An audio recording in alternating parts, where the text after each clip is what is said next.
ঘটনা কে বা কারা একটা জিনিস লিখে দিয়ে চলে গেল, যেটা আমাদের ইসলাম ধর্মের জন্য আপত্তিকর। আপনারা এই সমস্ত চক্রান্ত, এটা চক্রান্ত ছাড়া অন্য কিছু না। এই রহমতের মাস, এই মাসে উত্তেজিত হয়েন না। কি হলো মুর্শিদাবাদের সারগাছিতে? গতকাল রাত থেকে অসংখ্য ফোন কল, অসংখ্য মেসেজ, হোয়াটসঅ্যাপ, মেসেঞ্জার। কি হলো মুর্শিদাবাদের সারগাছিতে? মানবদা কখন খবর করবেন? বাংলার মিডিয়ার কি ঠেকা নিয়ে রেখেছি আমি একা? এত বড় বড় বাংলার মিডিয়া, এত টিভি চ্যানেল, এত খবরের কাগজ, তারা কেউ খবরগুলো দেখাবে না। যত দায় আমাকেই দেখাতে হবে। মিডিয়ার কাজ কি? খবর দেখানো না খবর চেপে যাওয়া? মিডিয়ার কাজ কি সেই একেবারে মুঘল আমলে যে সিদ্ধান্ত নেওয়া হয়েছিল যে এমন কিছু খবর দেখাবো না যেগুলো সমাজে আরো অস্থিরতা সৃষ্টি করবে, সেই মুঘল আমলের সিদ্ধান্ত, অলিখিত সিদ্ধান্ত, সেটা আজকে এই সোশ্যাল মিডিয়ার যুগেও মানতে হবে। মিডিয়ার কাজ কি?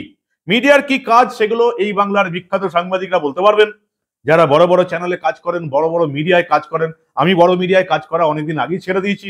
এই মুহূর্তে ছোট ইউটিউব চ্যানেল চালাই, যেখানে আপনাদের মতন মানুষরা খবর দেখেন এবং খবরটাই দেখেন যেটা এই বাংলার মেইনস্ট্রিম মিডিয়া দেখায় না। কি হলো মুর্শিদাবাদের সারগাছিতে? আমার যেটুকু মনে হয়েছে একেবারে বাংলাদেশীয় কাণ্ড চলছে এখানে।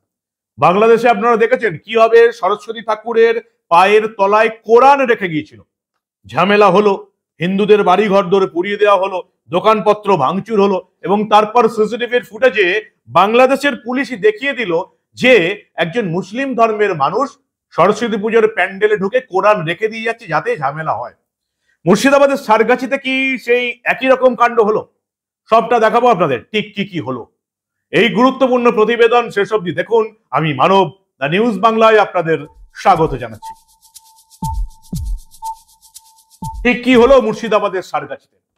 পুলিশের রিপোর্ট কি? পুলিশের রিপোর্ট বলছে মুর্শিদাবাদ সারগাছি নিশ্চিন্তপুর দক্ষিণে একটি মসজিদ আছে। সেখানে কেউ বা কারা হিন্দু ধর্মের মূর্তি এবং কিছু খারাপ লেখা কাগজ রেখে গেছে। কে রেখে গেছে, কোন ধর্মের মানুষ রেখে গেছে, পুলিশ এখনো তদন্ত করে উদ্ধার করতে পারেনি।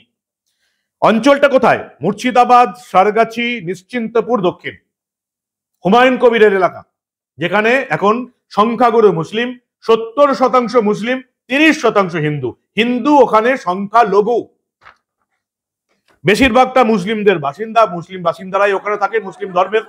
এবং এই যে মসজিদটা বেশ একটু বড়ই মসজিদ, খুব ছোট কিছু নয়, বড় মসজিদ, যেখানে মুসলিম ধর্মের মানুষরা থাকেন। সেখানে কেউ বা কারা হিন্দু ধর্মের মূর্তি রেখে গেল। কেউ বলছেন গণেশ মূর্তি, কেউ বলছেন শিব মূর্তি, এবং কাগজে নাকি কিছু খারাপ কথা লিখে ওই মূর্তির সঙ্গে বেঁধে রেখে গেল। কে রেখে গেল জানি না। এই মসজিদের সিসিটিভি ফুটেজ আছে কিনা বা আদৌ পরবর্তীকালে জানা যাবে কিনা। পুলিশ বলছে যে এই মসজিদের সিসিটিভি ফুটেজ নেই, আমরা তাড়াতাড়ি লাগাবার চেষ্টা করছি। তো কে রাখলো? কে এই মসজিদের মধ্যে হিন্দুদের দেবদেবীর মূর্তি এবং খারাপ ভাষা লেখা কাগজ রেখে গেল? এটাই হচ্ছে প্রশ্ন। এখানে একজন লাইভ করলেন সারাক্ষণ, প্রায় বিকাল থেকে সন্ধ্যা থেকে তার লাইভ শুরু হলো, একদম রাত অব্দি লাইভ চললো। এই ফেসবুক পেজটার যিনি মালিক তিনি হচ্ছেন ইসমাইল শেখ। আমরা চেক করে দেখলাম কে এই ইসমাইল শেখ, যার পেজে কয়েক ঘন্টা ধরে লাইভ চললো। সে আবার দেখলাম আমরা হুমায়ুন কবিরের ভক্ত, একেবারে শুভেন্দু অধিকারীর ডেড এগেনস্ট, শুভেন্দু অধিকারীর একেবারে বিরোধী, তৃণমূলের সমর্থক। এই যে কলকাতা হাইকোর্টের ওই উকিল আটা মাজিদ সাটেগলে, ওই উকিল মোফাক্কিরুল নাকি, তার সমর্থক, প্যালেস্টাইনের সমর্থক, হামাসের সমর্থক ইসমাইল শেখ সন্ধ্যা থেকে ভিডিও করে গেল, মানুষকে উত্তেজনা ছড়িয়ে গেল এবং মানুষ ওখানে জড়ো হলো। কয়েকশো মানুষ ওই মসজিদের সামনে জড়ো হয়ে গেল।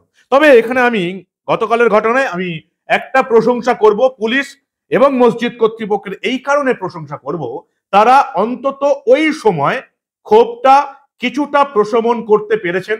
তারা এটা বোঝাবার চেষ্টা করলেন যে ঝামেলা লাগানোর চেষ্টা করছে, নাম বলেননি কিন্তু কাদেরকে বলছেন পরিষ্কার বোঝা গেল।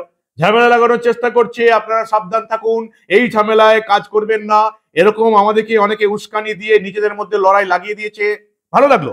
মসজিদের যে ভূমিকাটা, মসজিদ কর্তৃপক্ষ মাইকে ঘোষণা করলো, তারা সবাইকে বাড়ি যেতে বললো এবং তাদের যে ঘোষণাটা কেউ বা কারা উত্তেজনা ছড়ানোর চেষ্টা করছে, বলার চেষ্টা করলো, পরিষ্কার বোঝা যাচ্ছে কাদের বিরুদ্ধে বলছে, কিন্তু ওই সময়ে যেভাবে মানুষকে শান্ত করার চেষ্টা করলো সেটা অন্তত প্রশংসার যোগ্য। এই প্রশংসা কিন্তু আপনাদের করতেই হবে। কি বললো মসজিদ কর্তৃপক্ষ গতকালের ঘটনার পর? সামান্য একটু ভিডিও আপনাদের দেখাচ্ছি কিভাবে মানুষজন উত্তেজিত হয়েছিল এবং মসজিদ কর্তৃপক্ষ এই মুসলিম ধর্মের মানুষদের শান্ত করার চেষ্টা করলো। ছোট্ট করে দেখুন একবার।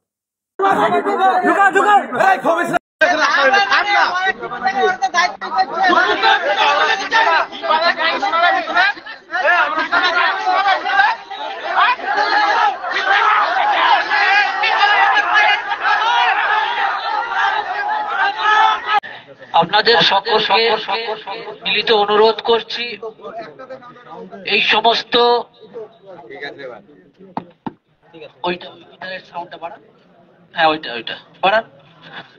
আপনারা এই সমস্ত চক্রান্ত, এটা চক্রান্ত ছাড়া অন্য কিছু না। নিশ্চয়ই দেখেছেন সাহাবাদের জামানায় সব থেকে বেশি সাহাবা শহীদ হয়েছিল এই চক্রান্তর ফাঁদে পা দিয়ে। যে সমস্ত যুদ্ধগুলো হয়েছিল সাহাবাদের জীবনে, মুনাফিকরা নিজেরাই কি করেছিল, ঘুমন্ত অবস্থায় উঠে নিজেরা প্ল্যানিং করে মান লাগিয়ে দিয়েছে। এবার সাহাবারা মনে করলো আরেক যা, তাহলে তো যুদ্ধ লেগে গেছে।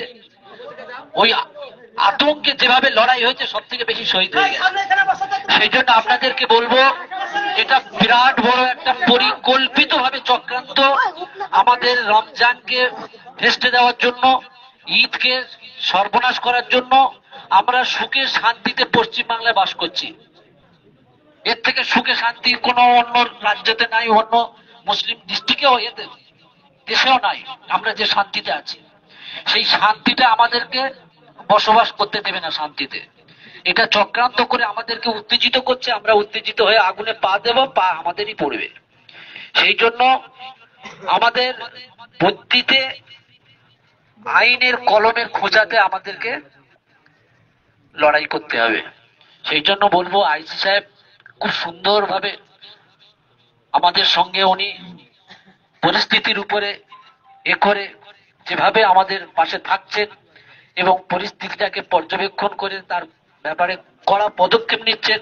এর আগে আমরা দেখেছি ঝাউবনার ওদিকে যে ঘটনা। সেই জন্য আপনাদেরকে বলবো, একটু ধৈর্যের পরিচয় দেন, ধৈর্যের পরিচয় দেন। আইসি সাহেবও যেন বুঝে যেতে পারে যে মুসলমানদের সত্যি ধৈর্য আছে, সবর আছে। আজকের এই রহমতের মাস, এই মাসে উত্তেজিত হয়েন না। পুলিশের ভূমিকা কি ছিল? অন্তত এই মুর্শিদাবাদের সারগাছিতে পুলিশের ভূমিকাটা কিছুটা হলেও সন্তোষজনক। পরিষ্কার বোঝা যাচ্ছে পুলিশ একজন বলছেন, এবং তিনি ওই পুলিশ কর্মীও যে পুলিশ অফিসারও যে মুসলিম ধর্মের মানুষ এটাও বোঝা যাচ্ছে। তিনিও একটা বিশেষ নির্দিষ্ট ধর্ম বা নির্দিষ্ট কোনো দলের ঘাড়ে নাম না করে দোষ চাপানোর চেষ্টা করলেন, পরিষ্কার বোঝা যাচ্ছে। কিন্তু ওই মুহূর্তে, ওই রাতে, ওই অসংখ্য মানুষ যারা চিৎকার করছেন তাদেরকে থামানোর জন্য অন্তত পক্ষে পুলিশ বুদ্ধিমানের মতন কাজ করেছে, এটা কিন্তু বলতে হবে। পুলিশ অফিসারের ভাষণটা একটু শুনে নিন, ঠিক কিভাবে মানুষজনকে গতকাল শান্ত করলেন পুলিশ অফিসাররা। শুনুন আপনারা। ঘটনা কে বা কারা একটা জিনিস রেখে দিয়ে চলে গেল, যেটা আমাদের ইসলাম ধর্মের জন্য আপত্তিকর।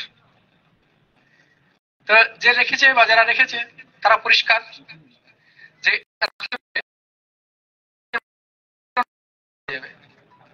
মাথা গরম হয়ে যাবে, এটা খুব পরিষ্কার তার পক্ষে। কারণ সে তো অন্তত পক্ষে ওইটা নিয়ে গিয়ে তার পুজো হবে না ওখানে। তার একটাই উদ্দেশ্য যে ওই মসজিদের মধ্যে রাখবো, তাতে যারা মুসলিম আছে তারা প্রচন্ড উত্তেজিত হয়ে যাবে। উত্তেজিত হয়ে গেলে কি হবে? 100টা যদি ছেলে উত্তেজিত হয়ে যায়, তার মধ্যে 2টো ছেলে ভুল করবে। কি ভুল করবে? ভুল হলে কি করতে পারে আপনারা নিজে। কিন্তু প্রশ্ন কিন্তু সেখানেই থেকে গেল। মসজিদ কর্তৃপক্ষ, পুলিশ উত্তেজিত জনতাকে সামলানোর চেষ্টা করলো, তারা সামলে নিল। বিশেষ কোনো গোষ্ঠী, দল বা বিশেষ কোনো ধর্মের ঘাড়ে দোষ চাপানোর চেষ্টা করলো, সেটা বোঝা গেল। কিন্তু ওই মুহূর্তে তারা কিন্তু মানুষের ক্ষোভটাকে প্রশমন করে উত্তেজিত মুসলিম ধর্মের মানুষকে বাড়ি পাঠালো। এটা অস্বীকার করার কোনো জায়গা নেই। ওই রাতের ক্ষেত্রে, গতকাল রাতের ক্ষেত্রে কিন্তু মসজিদ কর্তৃপক্ষ এবং পুলিশ কর্তৃপক্ষের ভূমিকার কিছুটা প্রশংসা অন্তত করতেই হবে, যেহেতু তারা এই উত্তেজনাকে দমাতে পেরেছেন, মানুষকে উত্তেজিত হতে দেননি। প্রশ্ন কিন্তু সেখানেই থেকে গেল যে এত বড় একটা মসজিদে যেখানে সবসময় কেউ না কেউ মুসলিম ধর্মের মানুষ ঢুকছেন, সেখানে কোনো হিন্দু দেবদেবীর মূর্তি এবং খবরের কাগজে খারাপ ভাষা লিখে কে রেখে গেল, এই প্রশ্নটা কিন্তু থেকে যাচ্ছে। কারা রেখে গেল? যারা রেখে গেল তারা কি জানতো যে মসজিদের সামনে বাইরে আশেপাশে কোনো সিসিটিভি ফুটেজ নেই, পারে কোনো সিসিটিভি নেই, ফুটেজে ধরা পড়বে না? বাংলাদেশের মতন হলো না তো। বাংলাদেশে আমরা দেখেছি সিসিটিভি ফুটেজে একজন বোকার মতন মুসলিম ধর্মের মানুষ কিন্তু ধরা পড়ে গিয়েছিল, তাকে বাংলাদেশের পুলিশ ধরেছিল। সরস্বতী পুজোর পায়ের নিচে সে নিজেদের পবিত্র কোরআন রেখে গিয়ে ঝামেলা সৃষ্টির চেষ্টা করেছিল। এখানেও এই একই কাণ্ড হয়নি তো? এটাই কিন্তু প্রশ্ন, যে প্রশ্নের উত্তর কিন্তু পুলিশকে বার করতে হবে। কিন্তু নবান্নের 14 তলায় যে পুলিশের কন্ট্রোল রুম, সেই পুলিশ আসল ঘটনা তদন্ত করে আসল ঘটনা কি বার করতে পারবে কিনা, এটা হচ্ছে সবচেয়ে বড় প্রশ্ন। এটা হচ্ছে এই মুর্শিদাবাদ সারাগাছি নিশ্চিন্তপুর দক্ষিণ এই মসজিদের ঘটনা। এখন সবচেয়ে বড় প্রশ্ন এটাই যে বাংলার মিডিয়ার কাজ কি? এই সোশ্যাল মিডিয়ার যুগে আমি অন্তত মনে করি বাংলার মিডিয়ার কাজ হচ্ছে আসল ঘটনাটা দেখানো। আসল সত্যটা মানুষের সামনে যদি তুলে ধরা হয়, তাহলে কেউ সোশ্যাল মিডিয়াতে মানুষকে ভুল খবর ছড়িয়ে উত্তেজিত করতে পারবে না। কেউ সোশ্যাল মিডিয়ায় বোকার মতন, মূর্খের মতন কিছু ভিডিও দেখলাম, উত্তেজনায় পা দেবে না। এর ভূমিকাটা পালন করতে হবে কে? বাংলার মিডিয়াকে। আর বাংলার মিডিয়ার বড় বড় মাথারা, আপনারা যাদেরকে বিখ্যাত সাংবাদিক বলে চেনেন, তারা কি করছে? তারা একেবারে ব্ল্যাক আউট করে দিচ্ছে। ফলে বাংলার মিডিয়া যখন খবরটা চেপে যাবে, তখন সোশ্যাল মিডিয়া থেকে মানুষ এই খবরের ভুল খবরগুলোই পাবে এবং যে কোনো ধর্মের মানুষ উত্তেজিত হবে।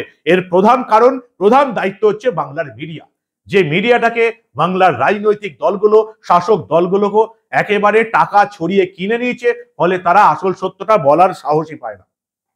কিন্তু আমরা তো আপনাদের বলেছি যে বাংলার বুকে ঘটে যাওয়া এই ধরনের কোনো ঘটনাই চেপে রাখতে দেব না।